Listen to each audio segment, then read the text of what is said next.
ये कहानी है एक बाप बेटे की जो स्कूटर पर कहीं पर जा रहे होते हैं। तभी जो बाप होता है उसकी नजर पड़ती है रोड के साइड में कुछ लड़कों के ऊपर जो कि कीचड़ में कुछ ढूंढ रहे होते हैं। तो अपना स्कूटर वहां पर रोकते हैं और जाकर के उनसे पूछते हैं कि बेटे क्या ढूंढ रहे हो यहाँ पर। तो उनमें से एक बोलता है कि आपको दिख नहीं रहा है कि ये सामने सोने का फल है, हम उसको पाने की कोशिश कर रहे हैं। उसकी ये बात सुनते ही पिता का ध्यान जाता है उस सोने की फल की तरफ जो चमक रहा होता है।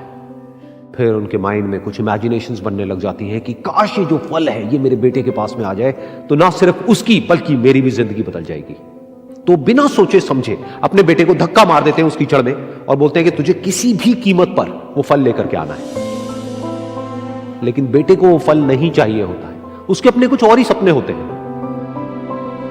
वो बहुत कोशिश करता है अपने पिता को ये समझाने की कि मेरी खुशी इस फल में नहीं है, मेरी खुशी कहीं और है, मेरे सपने कुछ और है।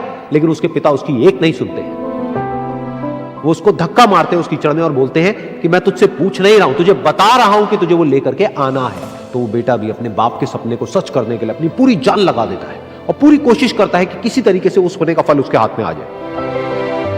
लेकिन जैसे जैसे वो हाथ पैर मारता है उस फल को पकड़ने के लिए वो और नीचे धंसने लग जाता है और फिर जाकर के उसको समझ आता है कि ये कीचड़ नहीं है, ये दलदल है। वो चीखता है, चिल्लाता है, अपने पिता को आवाज लगाता है, लेकिन उसके पिता उसकी एक नहीं सुनते। बोलते हैं कि बहाने मत बना, और भी लोग हैं वहां पर जो कर रहे हैं, तो जब वो कर सकते हैं तो तू क्यों नहीं कर सकता।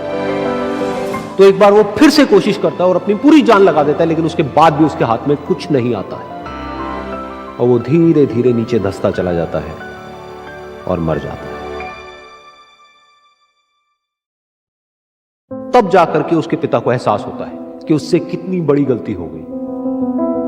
वो वहीं बैठ करके रो रहा होता है, चीख रहा होता है, चिल्ला रहा होता है। तभी वहां पर एक साधु आता है और वो साधु उस आदमी से पूछता है कि तुम क्यों रो रहे हो। फिर वो आदमी उस सोने के फल की तरफ इशारा करते हुए उस साधु को अपनी पूरी बात बताता है और बोलता है कि इसमें मेरी क्या गलती है, मैंने तो जो कुछ भी किया अपने बेटे की खुशी के लिए किया। तो वो साधु उस फल को ध्यान से देखता है और उस आदमी को कहता है, जिस सोने के फल की वजह से तुमने अपने बेटे को गवा दिया, कम से कम एक बार ध्यान से उसकी तरफ देखा तो होता कि वहां पर कोई फल है भी या नहीं।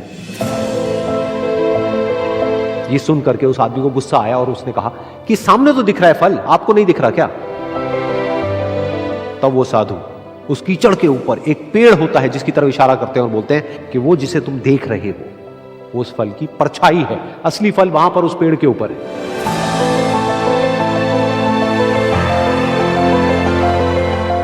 फिर वो साधु उस आदमी को बोला कि अपने बेटे को जबरदस्ती धक्का देने की बजाय और उसको बताने की बजाय कि तेरी खुशी किसमें है, अगर तुमने उससे पूछा होता कि बेटा तू बता तू क्या करना चाहता है और तेरी खुशी किसमें है, तो ना सिर्फ तुम्हारा बेटा जिंदा होता बल्कि हो सकता है कि उसके हाथ में वो असली सोने का फल भी होता।